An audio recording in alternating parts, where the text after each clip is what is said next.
This is the Ray Powers Hour. I'm back and on the line. I'm stretching across the globe, all the way to Melbourne, Australia. Not Melbourne, Florida. Melbourne, Australia, a little further. I'm on the line with Stephanie Angelini. How you doing tonight?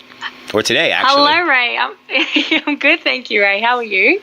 I'm good here at thanks. I mean, I'm living in the past because, here I am in Thursday, and you're already into your Friday. But I mean, I guess, we're both in June, so I guess it's cool.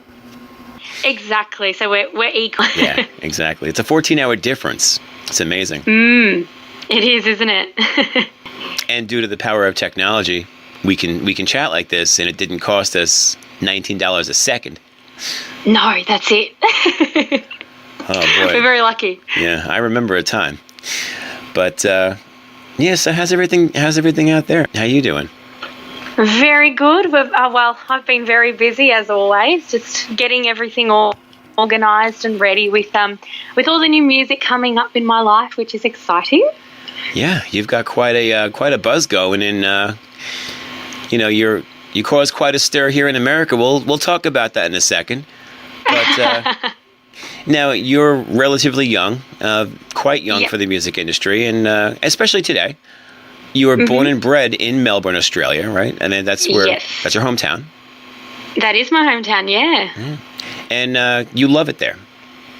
I love it. I will definitely consider this always home, but if I need to, move across the seas or move interstate somewhere, then I'm more than happy to do that. However, yeah, this is my home. Excellent. I'm a lifelong New Yorker, so I completely understand. I live in New Jersey, which is only a couple of minutes away. I can see the skyline. That's good enough. Oh, that's amazing. I've never been to Jersey, but I might have to head down there one day, definitely. Yeah, we'll organize a tailgate. That's what we do here. We okay. go to American football games, and we drink a lot of beer out of coolers. Ooh, nice. Yeah. Cook up a lot of food, and then... raise more trouble. No, it's a lot of fun. Raise more trouble. Beautiful. So now, you knew from a really, really early age that you wanted to be a performer, that you wanted to sing. And in fact, you were probably my daughter's age. She's 7 going on 8. And she's doing the same thing. She's on the Smule app, and she's singing for the world. I mean, she has all these followers. Yeah. And I'm like, my God, she'll sit in on the radio with me. So... little girls truly have a grasp on what they love at a very early age. Absolutely. I have to agree with you on that one. I was probably your daughter's age. You're right. When I decided, or when I guess, realised my passion for music and for singing and for the performing arts in general. I always tell this story. When I was little, I had this step in my lounge room back at my old house, and I used to sing and dance on that step. Mind you, I'm not a particularly good dancer, but I was probably about 7 or 8, and I would just dance on this step to ABBA, the Carpenters. I'd be singing my lungs literally off. I love it. And I was about then 13 where I actually started to actually begin singing lessons. And that was just brilliant. That's how I knew I wanted to sing for the rest of my life, and I've never looked back. And you were focused as a teenager, like you were totally into it. Yeah, absolutely. I during high school, I was always involved in music somehow or in drama. I was doing musical theatre. I would do musical theatre outside of school. I would do drama classes outside of school. I'd do more singing after school. So that was literally my life, and on top of homework. Yeah, absolutely. Yeah. I took piano when I was 6, 7, and 8, and then I discovered Little League, and I wanted to play baseball. And it wasn't until I was a teenager that I said, hey, we discovered girls and said, oh, they like long hair, they like guitars. I know. I have a musical background. I was lucky. I didn't have to walk around with the empty guitar case trying to impress people. I could actually teach you could myself. Actually play. Well, I taught myself guitar because I had piano training. And then I taught myself bass from there. But, absolutely. It's... lovely. And you play guitar as well. Yeah, I do. basic. I'm not, I'm not anything too much, but I can definitely play a bit of guitar here and there, and I most often, take out the guitar during my gigs and whatnot, and have recorded some guitar on previous tracks that I have previously recorded as well years ago. So, sometimes I call it my right hand, just depending on the situation. Trust me, Stephanie, that's all I'm doing. Nobody's going to mistake me for Eric Clapton. Good old Eric Clapton. Love Eric Clapton. He's one of the best. Yeah, I play on my own records, and I'll go out and play solo acoustic, and I'm far from the best guitar player, but he gets the point across, and let's face it, if it's fun, why not? That's exactly right. That's what I was going to say. It's fun, and if you love it, you love it. So keep going. Absolutely. Yeah. And you have a very broad musical background. Like, you're not just, relegated to country or R&B or pop, you've got a very, very rounded background in accepting palette, I'll call it, as far as, being able to at least, hear out different styles of music. Yeah, that's a really good point there you make, Ray, because I often thought to myself, as an artist, I need to stick to one genre, and that's what people are going to love. But in time, I realised that, no, I'm quite a versatile singer, and I love literally every single type of music out there. If you give me an R&B song, I'll probably end up loving it. If you give me pop rock, I'll probably end up loving it. Country, love it. Musical theatre, love it. It's just, I love all different types of music. And with the project I have currently going on, I believe most of those songs showcase a lot of different types of genres, and I think it's fantastic. And I love it. And I don't think I'd change that, to be honest. I love it. All right, now I'll put you in the corner here. You and I get together to write a song. What type of song is going to come out, do you think? Okay. Let's go with pop country. Pop country could work. Or a contemporary ballad. That could definitely work. I've got a rock background, and I think, but I do, in the last couple of years, I have definitely been influenced by Nashville. I mean, how could I not? It's one of our biggest markets, and only the music capital of the world. And amazing! Yeah. So I enjoy some traditional country. I'll listen to really anything except hardcore rap, and it's just my preference, And, absolutely. Or modern EDM. I don't know how the 19-year-olds do it with that.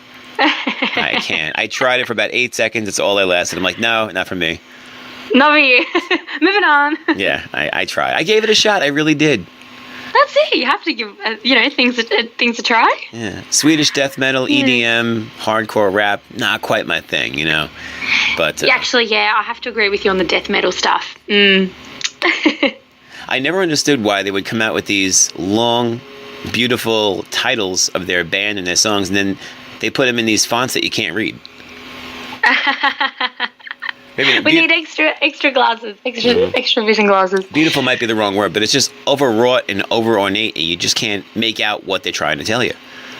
And then they growl these lyrics that probably had a lot of thought put into them, and it just never makes sense to me. Yeah. I don't know. Maybe that's the whole joke. Maybe we're just not in on it. I don't know. Yeah, maybe they've got their own lingo going on. My biggest problem with that, you never see any girls at those shows. So you make fun of Def Leppard all you want, but let me tell you. So now 2011. That's no fun. No. So now 2011, 6 years ago already, you joined a cover band. Did you enjoy that experience? Yeah, I loved it. This cover band were actually a group of friends of mine, and we had a really good time, and it opened up a lot of genres for me that I hadn't even touched upon.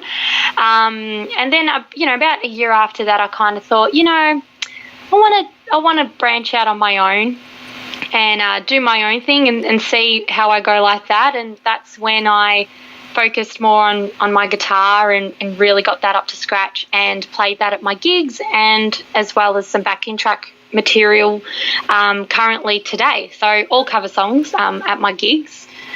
And that's kind of how that happened. Yeah, here in the States, it's the same thing. It's usually a means to an end. It's usually, we're willing to play a lot of top 40 music to, sneak in our song, to sell our song at shows. Because nobody wants to hear 45 minutes of unfamiliar material. It doesn't matter who you are. Absolutely. I have to agree. Absolutely. I don't think U2 could do it, where you just play nothing but, unproven songs. The Stones can't do it. People want to hear what they love as well, and I think if an artist can do that, that's fantastic. Yeah, I like to sneak them in. It's like the dog. You mix the pill in with something tasty, like a meatball or something. If you want them to eat it. But and that's just human nature, it seems, and that's not something that you and I are going to change anytime soon. So. No, that's right. But then it led a year later to your first commercial release, Something Magical. Mm-hmm. That was an That was quite a big achievement for me. I literally remember writing that song one night, and like you, Ray, you say that you don't go to sleep. Back then, I was a night owl as well, and I literally wrote this song probably 1 o'clock in the morning, and it took me, I think, 45 minutes to an hour to write it. And I knew I had something, special there that I wanted to share with people. So I ended up recording it and made a music video out of it. I never released it on iTunes, though, and that's one thing I regret. But looking back, I'm thinking, I don't even know. I forgot now if iTunes was even available back at that time. Well, I don't know about Australia, but here in America it certainly was. But different regions might be different, Yeah, but I mean, look, that was lots of fun, and that gave me the confidence to keep going, to keep writing, and to keep recording, and then later on in 2014, I released my next single, Running, did a music video for that, and then put the song on iTunes, which I believe is still there today. Right. Yeah, and in between singles, I think it was in between singles, you also managed to sing a theme song to, what was it, the number one TV show in the country. Yeah, Neighbours. Yeah. That's okay, I'll tell you the story about that if you like. Of course. That one, there was a competition, so they were looking for a new theme tune singer, and I submitted my version in with the track that they provided us, and then I was selected for top 5 in Australia. And They also ran the competition in the UK, so then they selected a top 5 in the UK. And then the whole Australia had to vote for their favourite finalist, and I won. And I had lots of people supporting me, and it was fantastic. I was so overwhelmed. And I won for Australia, and then a lovely guy from the UK called Daniel Boys won from the UK. Then they flew him down here to Australia in Melbourne, and we recorded the song together, and we also recorded the song separately. And then we went on to the set of Neighbours, actually on my 21st birthday. It was pretty amazing. And the whole cast sang happy birthday to me. It was just so surreal. Oh, that's awesome. And then it got to the point where the first artist who sung the song, Barry Crocker, he announced the winner, because there could only be one winner of this new theme song. Right. And because they liked both my voice and Daniel's voice, they actually put our voices together and turned it into a duet. So both of us ended up winning at the end of the day. And the theme song lasted for a good year and a half or so on the show. Wow. And now they've got a different artist singing the song. But I'm just, oh my God, I was so thankful and blessed that I had this opportunity to do something like that. It was a huge eye opener, and it was really something I needed at the time. And I wouldn't look back on it, and I don't regret anything. So it's great. No, not something that's going to catapult you into the households of millions. Literally, I mean, that's amazing. Yeah.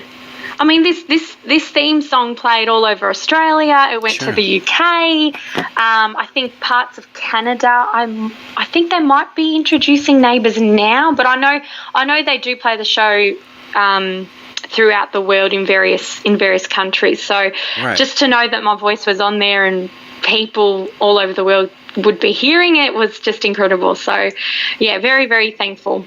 That's tremendous. Yeah, I was going to say it couldn't be relegated to just Australia if it's the top show. I mean, it's got to go through those channels in Europe and things like that. I would imagine, yeah. Exactly. Yeah, absolutely right. And in the UK, they love Neighbours. They absolutely love it. So that's why I was like, oh, excellent. I might have to go over there. I'll have to YouTube this now to check it out. Yeah, have a look. You just type in 2013 new Neighbours theme tune and it should be up there, or you can even just type in my name and Neighbours next to it and I'm sure it'll all come up. You're going to get me hooked in this soap, aren't you? I think I might. That's all I need is to get hooked on a soap opera. I don't watch any TV now as it is. I don't have any time. I live under a rock. I don't know anything except I know the new artists that are coming out. That's about it. I've got my ear to the ground as far as music goes, but anything else, forget about it. No chance. So now, last year, you meet a very, very important person in your life. It's a turning point. You meet Joe Mandica. Yes. Basically, it leads to you coming to the U.S., to Los Angeles, and you record not a single, but an entire album here in Los Angeles. Yes. Amazing.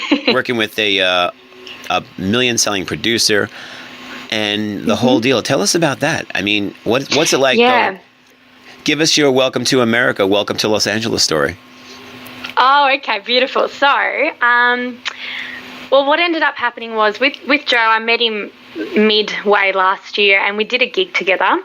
And then we did various gigs throughout the year. And then it got to New Year's Eve and I remember singing a song called I Fall to Pieces from Patsy Cline. Oh, yeah. And after I sung that, I could just see, like, he was so impressed, I believe, and everyone clapped in the room. This was during sound check. And I had no idea that this song was so, or that I guess I could deliver this song with such emotion. And I guess that's what happened. And you have to, yeah. Yeah, it's such a beautiful song. And then what ended up happening was a week later he called me in for a meeting and he said, I was so impressed with that night and the way you sung this song, and I had an idea and this idea, you know, I would love for you to listen to these 10 songs that I co-wrote with Preston Glass, who's in America, and he told me the whole story. And I gave them a listen and I loved them. And I said, Joe, I want to do this album with you. Like, let's do it. So we ended up going to LA in March, early March, and recorded for a good 5 days, laid down my vocals. Luckily, the instrumentation and everything behind it was already done. Sure. So leading up to that point, lots of hard work just to get the songs right, to get the emotion and the feeling right, knowing the stories behind them. And, yeah, it was such a fabulous experience. I couldn't ask for anything better, to be honest. It was just incredible. Now, do you find it's more pressure to deliver on a song where someone else wrote it because you want to do that song so much justice? I do. I really do. When Joe was telling me about the songs and whatnot, I was trying to relate, but also I was, during the time when I was learning the songs and getting familiar with them, I almost put myself in the song's situation and even related it to certain aspects of my life potentially, and then that helped as well. And yeah, it is. I think it is a little bit more of a challenge because you're right, you want to do the song justice, and coming from a guy like Joe and a guy like Preston, they mean the world to me. I wanted to do this not also for myself but for them too, and I know these songs really meant a lot to them as well, just like me. Absolutely. And now, yeah, I guess this would be the lead single off that album, right? One that was leaked to us fortuitously, A Secret Smile. That's the one, yes. Yeah. Now, yeah. I'm lucky enough to be able to play this song, and, you know, it'll eventually be out, but right now it's a teaser. And, you know, we're, like I said, we're just real fortunate right now to have it in our hands, and we have a little bit of exclusivity. And I'm preening right now. I mean, you know, sue me. I'd love to give this a spin. Is there anything you could tell us about this song before we give it a spin? Yeah, well, the first time I heard this song, I was actually in the car. I had the CD with me with a few demos on it, and this was one of the songs. And the moment I heard it, I instantly fell in love, like no joke. I knew I wanted to sing this song and I was going to make it my song, and I believe that's what I did. And I recorded it in the studio and we all loved it. And I put my little spin on it, which was great.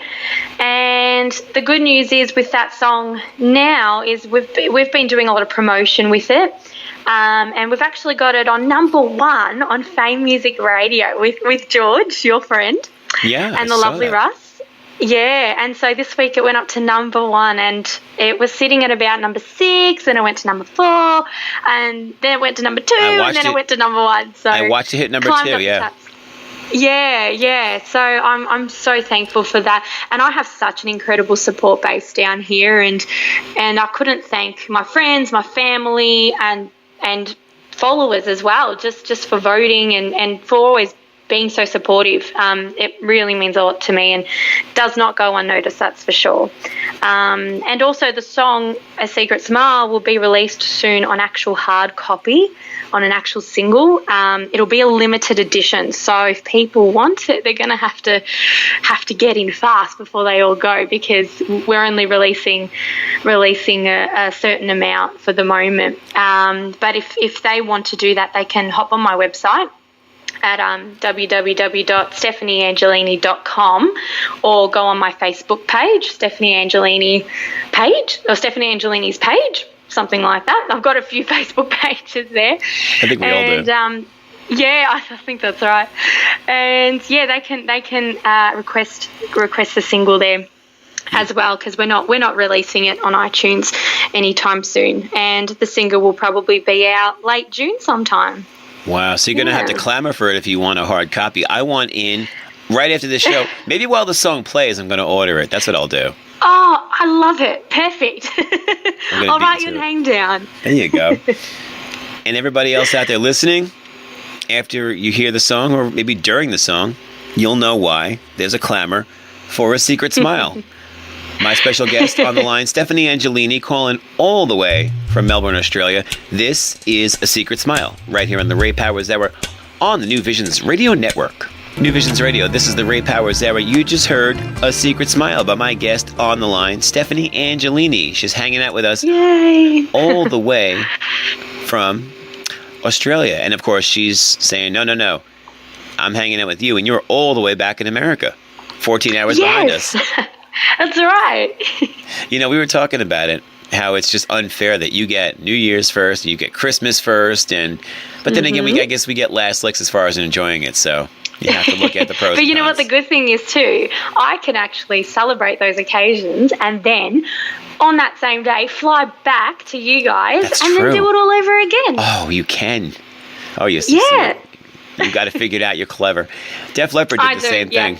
They managed to do 3 continents in the same day by flying west. Wow. That's amazing. A great song, A Secret Smile. Thank you. And obviously, I don't need to tell you, you've been around long enough to know that there are sharks and snakes in this industry, people that will lead you down, a path where, I can make you a star, and I could do this for you, and I could do that for you.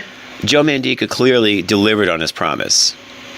Absolutely. I trust him with my life, Joe. He's such a beautiful man. He's got a heart of gold, and I always thank him when I can, just because he's provided me with this opportunity that I never, ever thought I would get.